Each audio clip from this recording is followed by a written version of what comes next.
اچھی کتاب وہ ہوتی ہے جو مایوسی کے اندھیروں میں امید کی شمع روشن کر دے اور اپنے قاری کے عزم و ولولے کو تازہ کر دے۔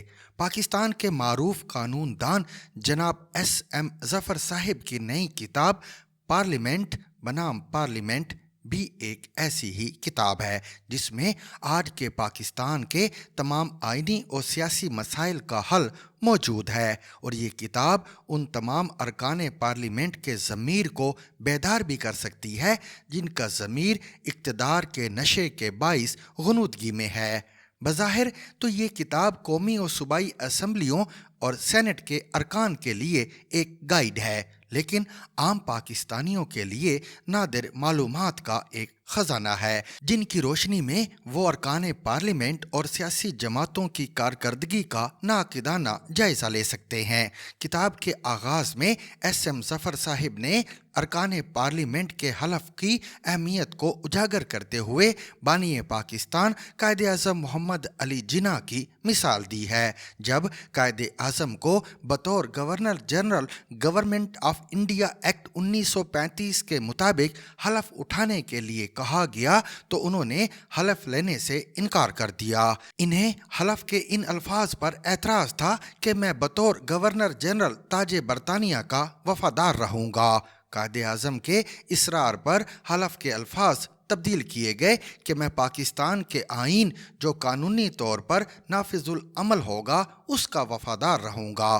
آگے چل کر پاکستان کی قانون ساز اسمبلی میں بانی پاکستان کی 11 اگست 1947 کی مشہور تقریر کا ذکر آتا ہے جس میں انہوں نے کہا کہ پاکستان میں آپ آزاد ہیں، اپنے مندروں میں جائیں، اپنی مسجد میں جائیں یا کسی اور عبادت گاہ میں، آپ کا کسی مذہب، ذات پات یا عقیدے سے تعلق ہو، کاروبار مملکت کا اس سے کوئی واسطہ نہیں۔ قائد اعظم کی اس تقریر کا بلیک آؤٹ کرنے کے لیے اس وقت کی اسٹیبلشمنٹ نے ایک پریس ریلیز تیار کی۔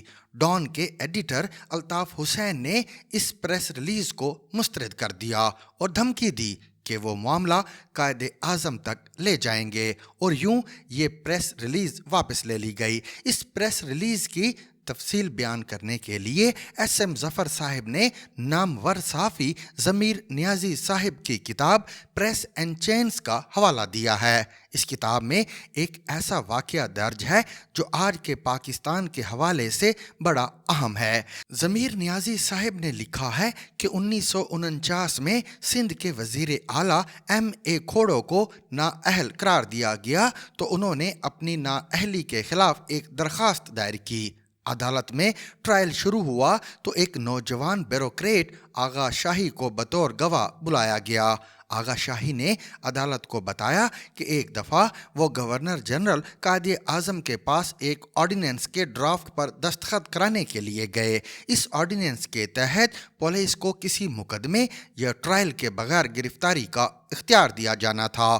قائد اعظم نے فائل پڑھی تو غصے میں آ گئے اور کہا، میں تمام زندگی ایسے سیاہ قوانین کے خلاف لڑتا رہا ہوں، آج تم چاہتے ہو میں اس پر دستخط کر دوں؟ نہیں، میں ایسا نہیں کر سکتا۔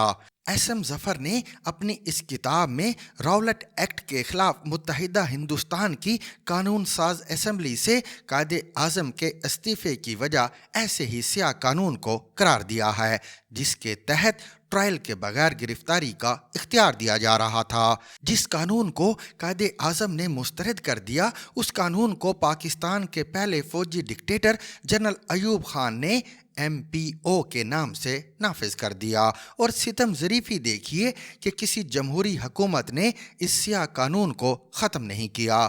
آج 2023 میں اس سیاہ قانون کے تحت سیاسی کارکنوں اور صحافیوں کو گرفتار کیا جا رہا ہے اور ان کی سیاسی وفاداریاں تبدیل کرائی جا رہی ہیں۔ پارلیمنٹ بنام پارلیمنٹ میں ریاست کے 3 ستونوں مقننہ، انتظامیہ اور عدلیہ کے اختیارات کے ساتھ ساتھ چوتھے ستون میڈیا کی ذمہ داریوں کو بھی بیان کیا گیا ہے جو پارلیمنٹ کی پریس گیلری میں موجود ہوتا ہے۔ پریس کو چوتھا ستون تھامس کارلائل نے قرار دیا تھا۔ ایس ایم ظفر نے مملکت کا چوتھا ستون کے عنوان سے اپنی کتاب کے 18ویں باب میں قائد اعظم کی ایک تقریر کا حوالہ دیا ہے جس میں انہوں نے کہا ریاست ان صحافیوں کی حفاظت کرے جو اپنے فرائض دیانتداری سے ادا کر رہے ہیں اور مشکل حالات میں عوام اور حکومت دونوں کی قابل قدر خدمت کر رہے ہیں۔ ایس ایم ظفر صاحب نے یہ بھی لکھا ہے کہ جب سے میڈیا اور سوشل میڈیا کی تفریق ختم ہوئی تو میڈیا کا چوتھے ستون کے طور پر مقام متنازع ہو گیا ہے اور میڈیا وار میں جھوٹ عام ہو گیا ہے۔ اس لیے فیک نیوز کو روکنے کے لیے قانون سازی کی ضرورت ہے۔ اس کتاب میں یہ بھی بتایا گیا ہے کہ سیاسی جماعت کیا ہوتی ہے۔ سیاسی جماعتوں کو جمہوری اصولوں پر منظم کیا جانا چاہیے، لیکن افسوس کہ پاکستان میں ایسا نہ ہوا۔ ایس ایم ظفر صاحب نے سیاسی جماعتوں کی کئی غلطیوں کی نشاندہی کی ہے جن کی وجہ سے غیر سیاسی قوتوں نے فائدہ اٹھایا۔ انہوں نے لکھا ہے کہ ہر سیاسی جماعت کو انٹرا پارٹی الیکشن کرانا چاہیے اور اپنے مالی ذرائع کے ماخذ کا حساب فراہم کرنا چاہیے۔ ایس ایم ظفر صاحب فیلڈ مارشل ایوب خان کے صدارتی نظام حکومت میں 4 سال تک وزیر قانون رہے، لیکن وہ پاکستان میں صدارتی نظام کے سخت مخالف ہیں۔ اپنی نئی کتاب میں انہوں نے کہا کہ 1973 کے آئین کے تحت پارلیمانی نظام پر پاکستان میں قومی اتفاق کی رائے ہے۔ یہ نظام صرف ان ممالک میں چل سکتا ہے جہاں صوبے چھوٹے اور بہت زیادہ ہوں۔ امریکہ میں صدارتی نظام چل سکتا ہے جہاں وفاق کی 50 اکائیاں ہیں۔ 4 اکائیوں والے پاکستان میں صدارتی نظام نہیں چل سکتا۔ شاہ صاحب نے ارکان پارلیمنٹ کو یہ مشورہ بھی دیا ہے کہ بلیم گیم اور گالی گلوچ میں فرق ہے۔ ارکان پارلیمنٹ اپنی تقریروں اور قراردادوں میں ایک دوسرے کو غدار، چور اور ڈاکو نہ کہا کریں، کیونکہ یہ غیر پارلیمانی الفاظ ہیں اور ان الفاظ کا استعمال غیر پارلیمانی رویوں کو جنم دیتا ہے۔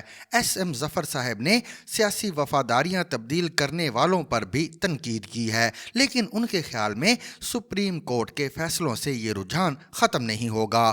اس کے لیے ضروری ہے کہ سیاسی جماعتوں میں جمہوری کلچر فروغ دیا جائے اور تمام فیصلے مشاورت سے کیے جائیں۔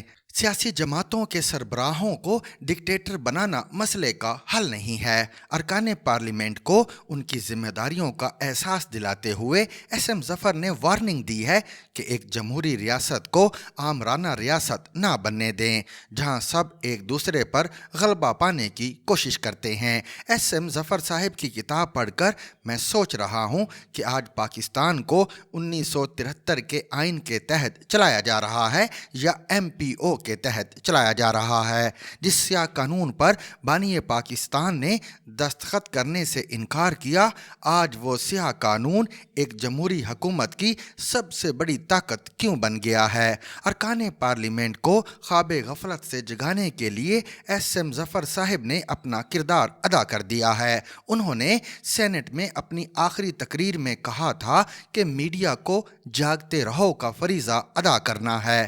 ہم نے جاگتے رہو کا پیغام آپ تک پہنچا دیا ہے۔